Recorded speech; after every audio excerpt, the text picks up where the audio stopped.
কেবলমাত্র বলবো একজন মিথ্যাচারী অভিনেতা, রাজনৈতিক নেতৃত্ব নয়, উনি একটা ভণ্ড হিন্দু, ভণ্ড হিন্দু, ভণ্ড হিন্দু।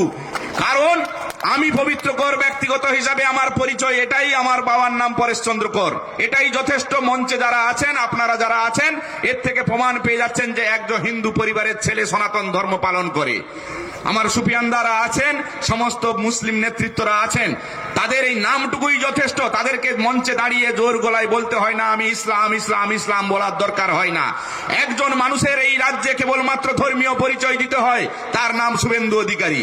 মঞ্চে দাঁড়িয়ে ধর্মীয় পরিচয় দেয় আমি নাকি সনাতনের সেবক, সনাতনকে রক্ষাকর্তা, এই তার নমুনা। গোমাংস ভক্ষণকারী একজন হিন্দু যিনি হয়েছে যে বলে এটা সনাতনের সেবক। আমি মনে করি আমার ধর্মগুরুর কাছে আমি আমার শিক্ষা নেব, ধর্মীয় শিক্ষা। রাজনৈতিক নেতার কাছে ধর্মীয় শিক্ষা নেব আমরা?